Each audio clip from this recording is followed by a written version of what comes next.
नमस्कार, मां आहियां मंज़र अज़ीज़। सभ खां पहिरियां शामिल कंदासीं हिन वक़्त जूं हेडलाइंस।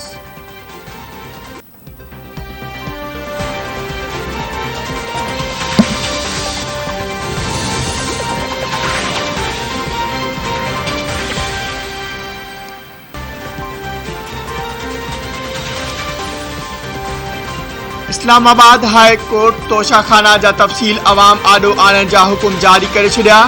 जस्टिस मियां गुल हसन तोशाखाना केस में रिमार्क्स ॾींदे चयो आहे त जेको बि तोहफ़ो ॾिनो वेंदो आहे उहो आफ़ीस जो हूंदो आहे, घर खणी वञण लाइ न। जेकी माण्हू तोहफ़ा पंहिंजे घर खणी विया आहिनि उन्हनि खां बि वापसि वठो। इस्लामाबाद हाई कोर्ट में तोशाखाना में हासिल तोहफ़नि जा तफ़सील ॿुधाइण ख़िलाफ़ दरख़्वास्त ते ॿुधणी थी। वफ़ाक़ पारां deputy attorney general Arshad Kiani पेश। डिप्टी अटार्नी जनरल हिदायत वठण लाइ मोहलत घुरी वरिती। अदालत करार ॾिनो आहे त पाकिस्तान इंफॉर्मेशन कमीशन जे आर्डर ते मनानामो जारी आहे। काबीना डिवीज़न मालूमात फराहम करण जी पाबंद आहे।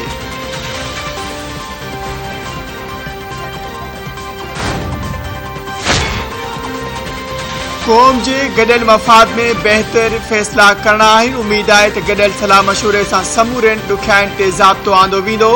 वज़ीर आज़म शहबाज शरीफ़ चयो आहे त मुल्क में महांगाई ऐं बेरोज़गारी आहे। गुज़िरियल हुकूमत बेरोज़गारी ऐं महांगाई ते ज़ाब्तो आणण में नाकाम रही। हाणोकी सूरतहाल में ललकारूं ऐं कम करण जा मौक़िया बि आहिनि। ॾुखियायूं ज़रूर ईंदियूं पर मसइला हल थींदा। सियासी इत्तिहाद ज़ाती पसंद नापसंद खां मथां थी अवाम जी ख़िदमत कंदो। तजुर्बेकार माण्हू काबीना जो हिसो आहिनि, जन क़ुर्बानियूं ॾिनियूं आहिनि।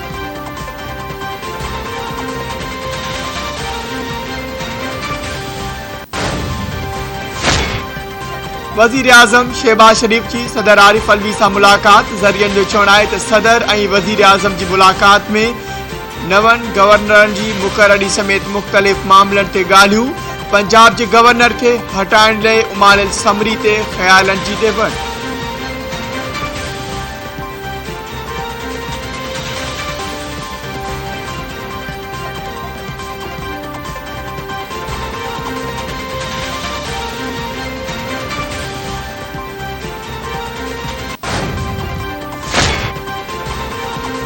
पेट्रोल ते सब्सिडी जारी नथा रखी सघूं, उन ते वज़ीर आज़म खे फ़ैसिलो करणो पवंदो। 70 वरे में समूरनि वज़ीर आज़मनि लॻभॻि 25,000 अरब रुपया कर्ज़ वरिता। इमरान ख़ान पोड़नि 4 सालनि में 20,000 अरब रुपया कर्ज़ वरितो। नाणे जे वफ़ाक़ी वज़ीर मिफ्ता इस्माइल चयो आहे त मई ऐं जून में पेट्रोल सब्सिडी जो 96 अरब रुपयनि ताईं ख़र्च आहे।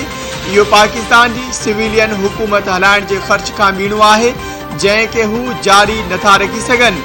इमरान ख़ान जो सॼो ख़र्च तख़्तनि ते थियो।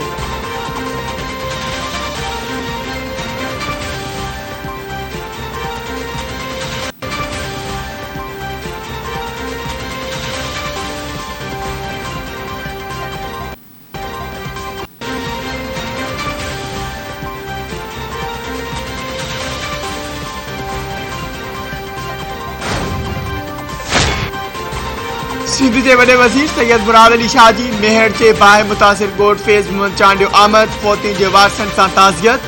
फ़ौत थियलनि जे वारसनि खे 5-5 लख ऐं ज़ख़्मियुनि खे 2-2 लख ॾियण ऐं समूरा घर ठाराए ॾियण जो ऐलान। वॾे वज़ीर पारां वाक़िए जी आला सतही जांच कराए कोताही कंदड़ आफ़ीसरनि ख़िलाफ़ कार्रवाई करण जो हुकुम।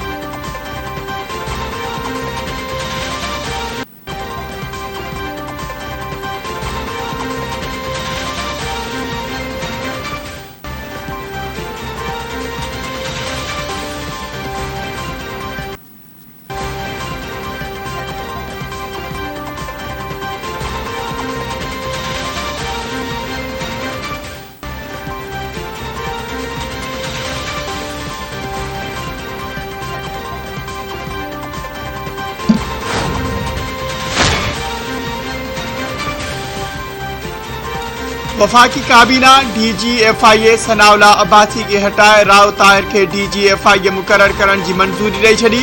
राव ताहिर IG बलोचिस्तान ऐं additional IG counter terrorism department Punjab रही चुको।